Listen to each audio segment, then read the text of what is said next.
Hey everyone, Ariel Adams here with the Blog to Watch. Please subscribe to our videos on YouTube and like this video if you find it useful. This is a review of the Ballast Valiant. That sounds like a impressive name. Let's see if it's an impressive watch. So the Ballast is a new brand that is kind of nautical in theme, incorporates some of the popular designs we've seen elsewhere, but adds a little bit of a new sort of fashionable twist. And this is one of their mechanical models. And, you know, I think for a lot of people, this is a really great watch. You know, detailing is good. I think they did a very respectable job with sort of the fit and finish and overall concept. You know, Bloomingdale's is selling them. That's got to say something, right? So, actually, I don't even know what other. No, Bloomingdale's has some decent stuff. They have some good watches there for sure. Anyhow, so the Valiant is a sort of range of pieces. There are quartz models, and again, there's this mechanical version as well. It's a big watch. It's just over 47 millimeters wide. So, big watch lovers rejoice. You have yet another option. I like the strap. It's a silicone strap, but they use a very nice, a nice sort of textured one, which I like. It's actually comfortable for being this big. It is a comfortable watch. I see a lot of guys, especially around Los Angeles here, wearing large watches, and this is exactly the type of thing they'd see. If I saw them wearing this, I'd actually like respect them a little bit because it's bad. I see some really bad, like I see some huge like diesel watches.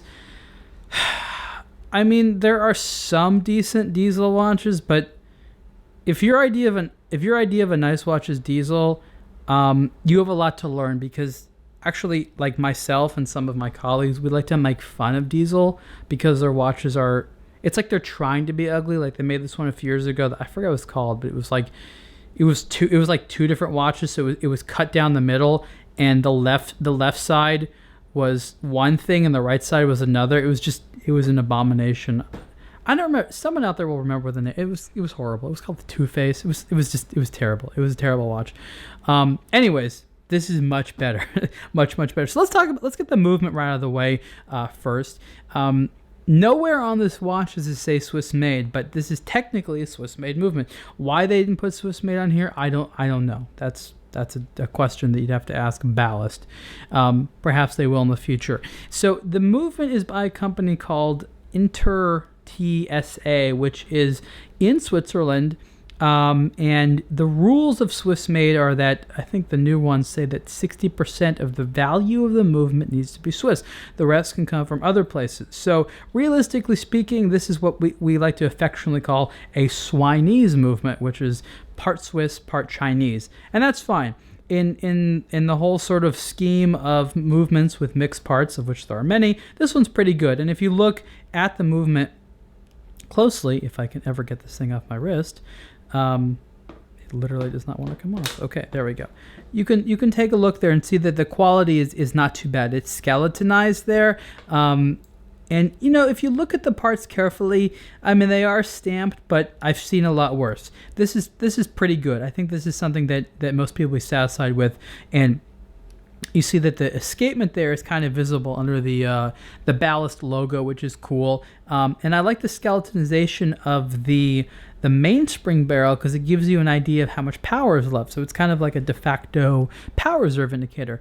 So this has one of those crown caps, which I don't know where these came from. People say they came from quote unquote Russian dive watches. I don't know what that means. And Invicta started having them, and then U-Boat started having them. So these have come from all over the place. But so you unscrew this part here, and then it looks like some people have called these who was it? I think it was